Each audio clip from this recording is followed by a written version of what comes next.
Yo, what's up? We back, you know what I'm saying, with a video of ODB. What's crazy? Who is it? SZA did a video with him like 12 days ago. I seen definitely like the Wu-Tang Clan is definitely like legends. They all grace and they still remember to this day. I'm glad they get the respect that they deserve. Without further ado, make sure I get this video at 10 likes and we're gonna get straight into the video.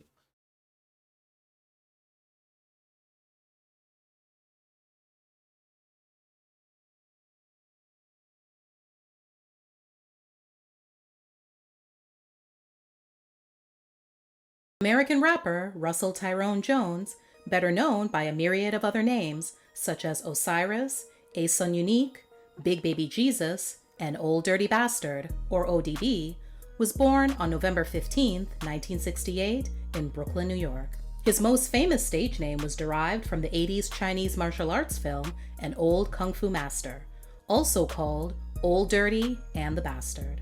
In his youth, he was largely influenced by the soulful sounds of the 60s and 70s, such as Al Green and the Isley Brothers. Russell, along with his cousins Robert Diggs and Gary Grice, later known as RZA I got videos coming on them too.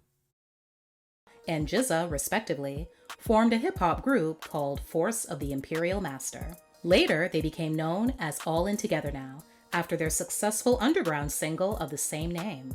Around this time, Dirty would marry his wife, Iseline, whom he met at a friend's Sweet 16 party.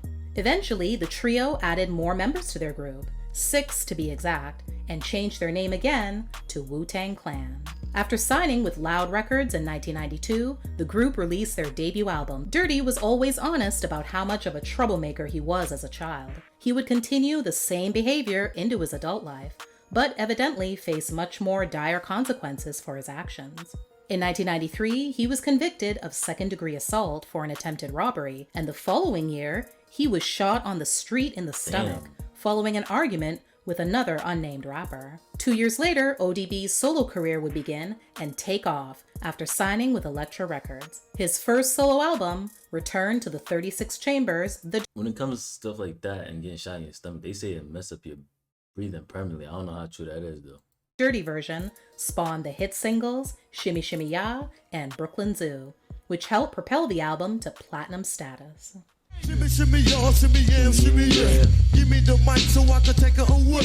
A very personal image was chosen for ODB's debut album cover, his welfare benefits card. One could assume he did that as a symbol and testament to his past, but it was still very much a part of his present. In March 1995, ODB gained notoriety for a very unusual act he did as he was being profiled for a biography done by MTV. He took 2 of his children, in style no less, courtesy of a limousine, to a New York State welfare office to cash a welfare check and receive food stamps. At the time, his latest album was still in the top 10 on the music charts. The entire incident was filmed by a camera crew and was broadcast nationwide. Although he had recently received a cash advance of tens of thousands of dollars for his first solo album and was earning a cut of the profits from Wu-Tang Clan's debut album, ODB was still listed as eligible for welfare and food stamps due to the fact that he hadn't yet filed his taxes for the current year. Not surprisingly, his eligibility was revoked after the segment aired. Also that year, he collaborated with pop diva Mariah Carey for the remix version of her hit single, Fantasy. Me and Mariah go back like babies were past fire. In 97, he, along with his group mates, celebrated the release of Wu-Tang Clan's second album, Wu-Tang What's your favorite Forever. ODB song? Pressed as a double album, it went on to be their most successful to date. Also that year, Dirty was arrested for refusal to pay $35,000 in child support to his wife and assaulting her, as well as driving under the influence. Damn, 35 Even grand though child he did support. a lot of wrong, he did do right at times. Dirty became a certified hero after witnessing a horrible car accident from the window of his Brooklyn recording studio. He and a friend ran to the accident scene and, with the assistance of several onlookers, lifted the vehicle and rescued a 4-year-old girl from the wreckage.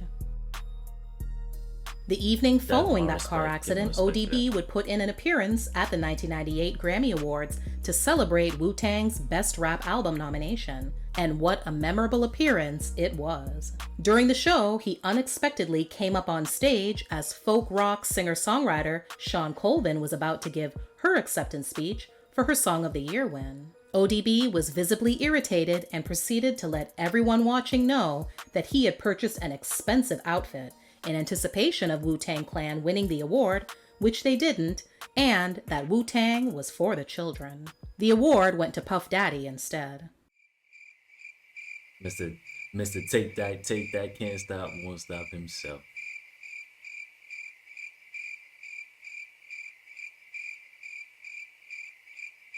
In the summer of '98, only days after being shot during a robbery that took place at his residence in Brooklyn, in which two men made off with money and jewelry, ODB was arrested for shoplifting a pair of $50 Nike sneakers from a store in Virginia Beach, Virginia. He was issued bench warrants to stand trial. Come on, bro. $50. Come on, bro. After he failed to appear in court numerous times. While in the midst of all his legal woes, ODB was still putting in that work. In September 1999, his second studio album was released, titled Nigga Please. The album included the single Got Your Money, featuring R&B singer Khalees, which made it into the top 40 on the Hot 100 and garnered worldwide success. In January 1999, two plainclothes officers in Brooklyn fired multiple shots at ODB and his cousin who was with him after accusing him of firing at them when they stopped his car. After being charged with attempted murder, Dirty was eventually cleared by a grand jury. He insisted that the officers had been scared by his cell phone. No weapons or shell casings, besides those of the officers, were found in the vehicle or near the scene. During a press conference the next day, he announced his intention to sue the NYPD. The experience understandably left Dirty on edge, so he began wearing a bulletproof vest whenever he left his home. Less than a month later, he would be jailed in California for just that, since at the time there was a state law in place that prohibited convicted felons from wearing body armor. In relation to an arrest for drug possession the year prior, Dirty escaped from his court-mandated drug treatment facility and became a fugitive in October 2000. He did, though, make sure his time on the run was productive. He met with RZA in their recording studio to get some work done. ODB was finally captured and arrested the next month while he was outside a South Philadelphia McDonald's. He was easy to spot since a crowd had formed around him while he was signing autographs. He spent several days in a Philly jail and was later extradited to New York. A Manhattan court sentenced him to 2 to 4 years behind bars. After serving 2.5 years in prison, ODB was released in the spring of 2003. He came out a very different person from the one that went in, as he explained in his VH1 documentary, Inside Out, ODB on Parole. He revealed that he was scared, didn't eat for months, and had to fight for his life on numerous occasions when physically attacked by other inmates. He also said he felt that the Wu-Tang Clan abandoned him. He ended up living with the only person who consistently supported him and visited him during his incarceration, his mother. He moved into her home while still under house arrest and with a court-ordered probation. One other person that showed ODB some love upon his release and was actually standing outside that day to welcome him back into civilization was co-founder of hip-hop record label Rockefeller Records, Damon Dash. Damon didn't waste any time and signed ODB that very day to a deal. Things moved fast and furious after that. ODB had a press conference where old friend Mariah Carey put in an appearance to show support, to announce his new partnership with Rockefeller, went into the studio to start laying down some new tracks, took to the stage for the first time in 3 years, and even launched his own clothing line called Dirt McGirt. Sadly, his comeback would be cut short the following year. ODB collapsed and died on November 13, 2004, 2 days before his 36th birthday, at RZA's recording studio in New York City. The official cause of death was listed as an accidental drug overdose after an autopsy found a lethal mixture of cocaine and prescription drugs. Even after the news of how he died was made public, some still believe that he was right when he mentioned in the past repeatedly that the US government was out to get him. ODB is yes. survived by his wife of 13 years, Iseline, and their 3 What's crazy is about him saying that is I seen videos like that.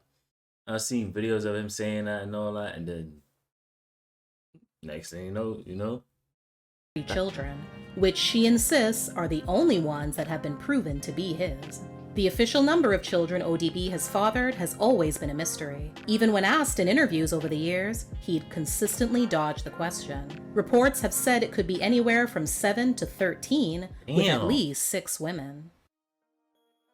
His posthumous releases include a mixtape, Osiris, in early 2005, as well as his third album, titled A Sun Unique, that was originally shelved by the label and never officially released, but can be found on some digital music distribution services. Years after his father's passing, eldest son, Barson Unique Jones, professionally known as Young Dirty Bastard, would reveal in an interview with Vlad TV that he was with his father on the last day of his life in the studio and watched him get higher than he'd ever been. YDB followed in ODB's footsteps, becoming a rapper in his own right.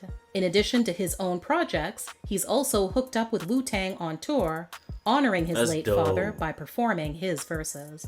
At the end of 2013, the controversial documentary, Dirty Platinum Edition, was released. It features unreleased music, interviews, and tons of never-before-seen footage of the rapper prior to his death. According to his family, it hasn't been easy keeping ODB's memory and legacy alive.